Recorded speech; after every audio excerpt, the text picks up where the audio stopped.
Hello મિત્રો, જય માતાજી. મિત્રો, તમે હમણાંથી થોડાક દિવસોથી જોતા હશો કે ગુજરાતના દરેક ગામડે ગામડે ઠાકોર સમાજ અને ક્ષત્રિય ઠાકોર સેનાની મિટિંગો મળી રહી છે. એક પછી એક દરેક ગામમાં મિટિંગનું આયોજન કરવામાં આવી રહ્યું છે. એ મિત્રો મિટિંગો એટલા માટે અત્યારે મળી રહી છે કે ગુજરાત ક્ષત્રિય ઠાકોર સેના અને એમના અધ્યક્ષ અલ્પેશજી ઠાકોર દ્વારા ગાંધીનગરની અંદર 26મી જાન્યુઆરીના રામલીલા મેદાન ખાતે રાત્રે 3 વાગે 26મી જાન્યુઆરી એક મહાસંમેલન રાખેલું છે.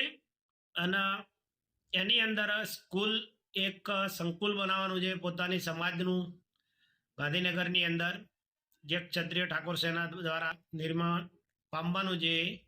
અને એની અંદર એક મોટું એવું સ્કૂલ બનાવી રહ્યા છે ઠાકોર સમાજ માટેનું, જે ક્ષત્રિય ઠાકોર સેનાના અધ્યક્ષ અલ્પેશજી ઠાકોર દ્વારા એનું ભૂમિપૂજન બી કરવાનું છે.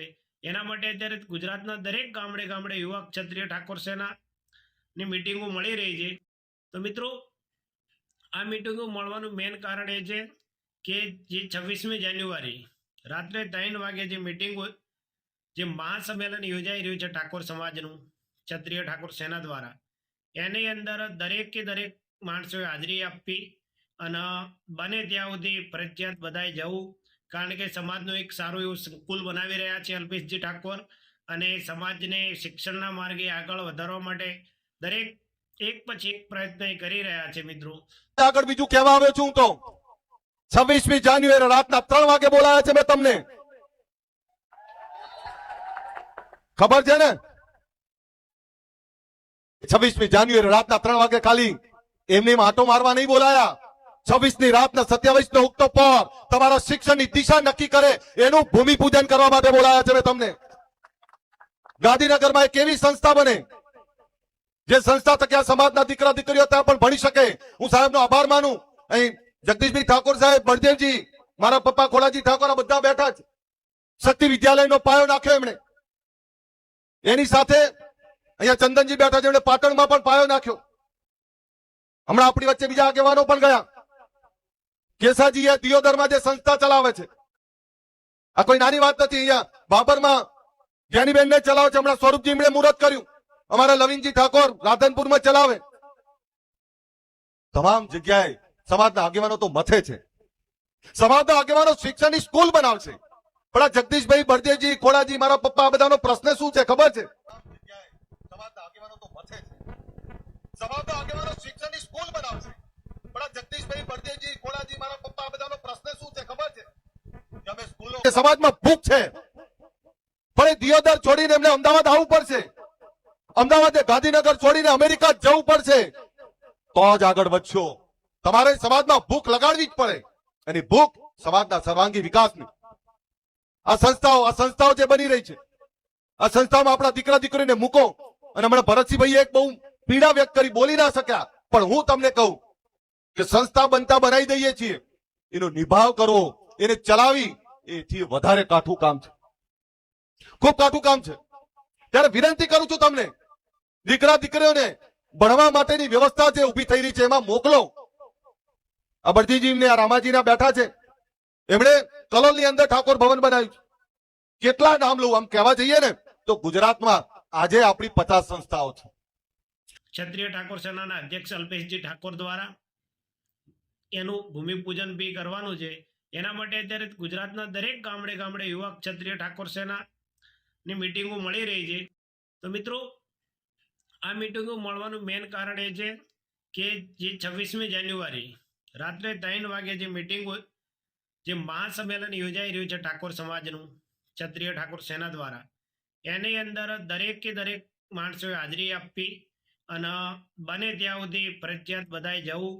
કારણ કે સમાજનું એક સારું એવું સંકુલ બનાવી રહ્યા છે અલ્પેશજી ઠાકોર, અને સમાજને શિક્ષણના માર્ગે આગળ વધારવા માટે દરેક એક પછી એક પ્રયત્ન કરી રહ્યા છે. મિત્રો, તો આપણે પણ એમને સાથ અને સહકાર આપવો જોઈએ. અને ફૂલ નહીં તો ફૂલની પાંખડી. મિત્રો, જે કહેવત છે એ પ્રમાણે, જે આપણી યથાશક્તિ પ્રમાણે એમનો સાથ અને સહકાર આપવો જ જોઈએ. મિત્રો, તો જ આપણો સમાજ આગળ આવશે. અને ઠાકોર સમાજને આગળ લાવવા માટે સૌથી મિત્રો વધુમાં વધુ તમારા બાળકો ભણશે, અને જેટલા જ વધુ ભણશે અને રોજગાર અને ધંધે અને સરકારી નોકરીઓમાં લાગશે તો જ મિત્રો સમાજની અંદર કંઈક સારું એવું પરિવર્તન આપણે લાવી શકીશું મિત્રો. બાકી અલ્પેશજી ઠાકોર દ્વારા ક્ષત્રિય ઠાકોર સેના છેક 2013થી ચલાવવામાં આવે છે મિત્રો. અને આના પહેલા અલ્પેશભાઈ ઠાકોરે ગાંધીનગર નહીં પણ અમદાવાદની અંદર જીએમડીસી ગ્રાઉન્ડમાં 2016ની અંદર 26મી જાન્યુઆરી મહાકુંભ એક યોજ્યો. તેમાં મિત્રો કરોડોની સંખ્યામાં ઠાકોર સેનાના હોદ્દેદારો હોય કે ભલે ગુજરાત ક્ષત્રિય ઠાકોર સેનાના દરેકે દરેક ઠાકોર સમાજના ગામડે ગામડેથી આખા ગુજરાતમાંથી દરેકે દરેક માણસો આવ્યા હતા. અને મિત્રો અમે ખુદ ગયા હતા એ મિટિંગની અંદર. મિત્રો કરોડોની જનમેદની હતી એ વખતે. અને જ્યારે 2026માં એમણે પહેલી વાર મહાસભા સંબોધી હતી ત્યારે એમણે કહ્યું હતું કે આપણે વ્યસન મુક્તિ માટે આગળ આવીશું અને જેમ બને એમ આપણી સમાજમાંથી વ્યસનને દૂર કરીશું મિત્રો. તો અલ્પેશજી ઠાકોરે જ્યારે 2026માં જીએમડીસી ગ્રાઉન્ડમાં જે મહાસંમેલન યોજ્યું હતું ઠાકોર સમાજનું મિત્રો, એના પછી ઠાકોર સમાજમાં સારું એવું પરિવર્તન બી આવ્યું છે. ઠાકોર સમાજમાં સારા એવા સંગઠનો અત્યારે છે. સૌથી પહેલા ક્ષત્રિય ઠાકોર સેના પહેલી વાર ગુજરાતમાં એક્ટિવ થાય છે ઠાકોર સમાજ માટે. એના પછી અત્યારે તો બહુ બધા ગ્રુપો છે ઠાકોર સમાજની, સારા એવા સંગઠનો બની ગયા છે અને સારી એવી સંસ્થાઓ બી ચલાવે છે. જે બે સંગઠનો બન્યા છે એવું નથી કે ખાલી નામથી જ છે મિત્રો. અત્યારે ઠાકોર સમાજના બહુ બધા સંગઠનો છે તો મિત્રો એની સાથે સાથે ઠાકોર સમાજની સારી એવી સંસ્થાઓ બી બની ગઈ છે. પહેલા જેવું નથી મિત્રો. પહેલા શું હતું કે ઠાકોર સમાજની અંદર મિત્રો કોઈ જાતની એકતા નથી. અત્યારે મિત્રો ઠાકોર સમાજની અંદર એવી એકતા છે, કોઈ પણ ઠાકોરને તમે કોઈ પણ જાતિ અન્યાય થયો હોય તો મિત્રો ગુજરાત ક્ષત્રિય ઠાકોર સેના છે એના માટે ઓલ ઓવર ગુજરાતના ઠાકોર સમાજના દરેકે દરેક માણસ એના માટે આવી જાય છે મેદાને કે ભાઈ કેમ અમારા ભાઈ અરે આ અન્યાય થયો છે, શાના કારણે થયો છે. એ દરેકે દરેક મિત્રો એટલું જબરજસ્ત એ સંગઠનના લીધે જોરદાર કામ થયું મિત્રો. અને સમાજ એવો સારો જાગૃત પણ બન્યો અને શિક્ષણ બી 2016 પછી સારું એવું શિક્ષણ બી આવે ની અંદર બી સમાજના બાળકો ભણી રહ્યા છે અને સારા એવા અત્યારે બી ગવર્મેન્ટ જોબમાં બી લાગે છે, રોજગાર ધંધો બી પોતાનો કરે છે. એવું તો નથી બિલકુલ કે નથી કરતા ઠાકોરો, બહુ બધા ધંધો બી કરે છે, રોજગાર બી બહુ બધા છે, બહુ બધાને પોતાના બી બિઝનેસ છે. સારું એવું પરિવર્તન મિત્રો 2016થી આપણે જોયું. અને 2016માં જ્યારે જીએમડીસી ગ્રાઉન્ડમાં ઠાકોર સમાજની પહેલી મિટિંગ મળે છે એના પછી મિત્રો ઠાકોર સેના એવી એક્ટિવ થાય છે કે જ્યારે 2017માં રાજ્યમાં ગુજરાતની અંદર ચૂંટણી હોય છે રાજ્ય કક્ષની, ત્યારે મિત્રો અનેક એવા નવા ચહેરાઓ ગામડાની અંદરથી સિટીની અંદરથી સારા એવા ધારાસભ્યો ગુજરાતની અંદર ચૂંટાઈને આવ્યા હતા. અને પહેલી વાર જ્યારે ક્ષત્રિય ઠાકોર સેના છે એ મિત્રો કોંગ્રેસના પક્ષમાં રહીને ચૂંટણી લડે છે ત્યારે મિત્રો સૌથી પહેલા વાવમાંથી ગેનીબેન ઠાકોર ચૂંટણી પહેલી વાર જીતે છે અને ધારાસભ્ય બને છે.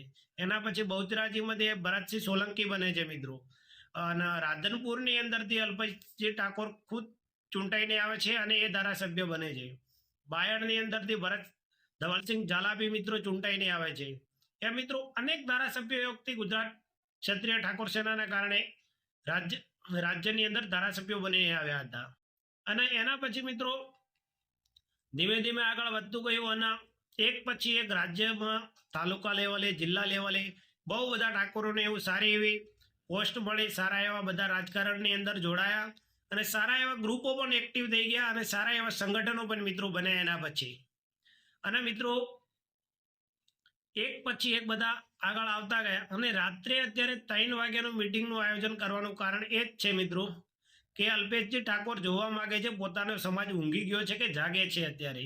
પણ મિત્રો એમને ખબર છે કે એમનો સમાજ જ્યારે એમને જગાડી દીધો છે એના પછી હજી સુધી ઊંઘ્યો નથી અને એમને ખબર છે કે એમણે કઈ રીતે આગળ આવવાનું છે અને શું કરવાનું છે. એટલા માટે મિત્રો એમણે રાત્રે 3 વાગ્યાનો ટાઈમ રાખ્યો છે. અને બધા જ વિચારે છે કે રાત્રે 3 વાગ્યાનો ટાઈમ કેમ રાખ્યો છે, તો 3 વાગ્યાનો ટાઈમ એટલા માટે રાખ્યો છે કે ઠાકોર સમાજ કોઈ ઊંઘી નથી ગયો, એ જાગે જ છે અને એને પોતાના કર્તવ્યો અને કામો કઈ રીતે કરવા એ પોતાને ખબર છે અને કઈ રીતે પોતાની સમાજને અને પોતાની જાતને આગળ લાવી એ બધાને ખબર છે અત્યારે ઠાકોરોને. પહેલાનું જેવું નથી રહ્યું કે તમે જે પી કહો અને જેમ કરાવો એમ ઠાકોરોને કરવડાવી લો. 2017ની ચૂંટણી જોઈ લો તમે. એના પછી 2023માં આવે છે એમાં બી ઠાકોર સેનાના સારા એવા ધારાસભ્યો બનીને આવે છે મિત્રો. અને એના પછી અત્યારે હમણાં વાવમાંથી પાછા સ્વરૂપજી ઠાકોર ચૂંટાઈને આવે છે, અત્યારે એ રાજ્યમાં મંત્રી બી છે ગુજરાત સરકારની અંદર. એટલે મિત્રો જ્યારથી ઠાકોર સેના બની છે ક્ષત્રિય ઠાકોર સેના 2013થી, એના પછી મિત્રો ઠાકોર સમાજમાં સારું એવું પરિવર્તન આવ્યું છે. સારી એવી સંસ્થાઓ બની છે. પાટણની અંદર બી એક સંસ્થા ચાલે છે, રાધનપુરની અંદર બી ચાલે છે, દિયોદરમાં બી ચાલે છે, અહીંયા ગાંધીનગરમાં અલ્પેશજી ઠાકોર ઓલરેડી પાયો નાખવાની તૈયારીમાં છે. કલોલની અંદર બી ઠાકોર સમાજની સંસ્થા ચાલે છે. મિત્રો અનેક એવી સંસ્થાઓ આવી અને એના પછી મિત્રો એક પછી એક લાઇબ્રેરી બી બનતી ગઈ સમાજના બાળકોને ભણવા માટે વાંચવા માટે કરીને. તો મિત્રો અત્યારે ઠાકોર સમાજ સારા એવા ભણવાની અંદર સારું એવું પ્રદર્શન કરી પણ રહ્યો છે અને સારા એવા બાળકો અત્યારે ગવર્મેન્ટ જોબમાં લાગી બી રહ્યા છે. પણ ગાંધીનગરની અંદર અનેક દરેકે સમાજના પોતાના સંકુલો છે, દરેકે સમાજની પોતાની સંસ્થાઓ ત્યાં છે. એટલા માટે અલ્પેશજી ઠાકોરે પણ વિચાર્યું કે દરેક સમાજના અહીંયા આવડા મોટા મોટા બિલ્ડિંગો અને એમના સંકુલો, તો મારી સમાજનું કેમ નહીં?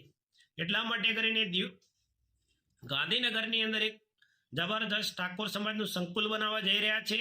અને એ મિત્રો સંકુલ એવું ભવ્ય બનાવવાનું છે કે ઠાકોર સમાજના કોઈ પણ મોટા પ્રસંગો હોય સામાજિક, એ જેટલા બને તેટલા ત્યાં એ પ્રસંગો યોજી શકે એવી જગ્યા, એવી ઓફિસો અને એ રીતે મિત્રો કરવાના છે. એમાં ભલે પછી સમાજની દીકરીઓના સમૂહ લગ્ન હોય કે સમાજના કોઈ પણ કામકાજ હોય, તો એ બધા પણ ત્યાં કામો થઈ શકે એવી એક ભવ્ય સ્કૂલનું નિર્માણ કરે છે અને સારી એવી જોરદાર ભૂમિપૂજન કરી અને ત્યાં સ્કૂલનું નિર્માણ કરવાનું છે. મિત્રો આ તે તમામ મિત્રોને મિત્રો ભાવભર્યું આમંત્રણ છે કે હું પણ જાઉં છું 26મી જાન્યુઆરીએ ગાંધીનગર. તમે પણ આવો અને આપણી ગુજરાત ક્ષત્રિય ઠાકોર સેનાની મિત્રો એટલી મજબૂત કરીએ કે કોઈ બી રાજ્ય પક્ષ હોય, રાજકીય કે કોઈ પણ હોય, આપણા સમાજના કોઈ માણસની સામે કોઈ આંખ ઊંચી કરીને જોઈ ના શકે. એટલા માટે મિત્રો બધાએ સાથ અને સહકાર આપો અને જેમ બને તેમ આપણા કાર્યક્રમને સૌથી વધુથી વધુ ભવ્ય બનાવો. મિત્રો જો તમે મારી યુટ્યુબ ચેનલમાં નવા હો તો મારી ચેનલને લાઇક, શેર અને સબસ્ક્રાઇબ કરી લેજો, જેથી મારા જેમ વિડીયોમાં વ્યૂઝ વધારે આવે મિત્રો અમને પણ વિડીયો બનાવવાનો ઉત્સાહ જાગે. જય માતાજી, જય ક્ષત્રિય ઠાકોર સેના. મળીએ એક આવતા વિડીયોમાં મિત્રો. જય માતાજી.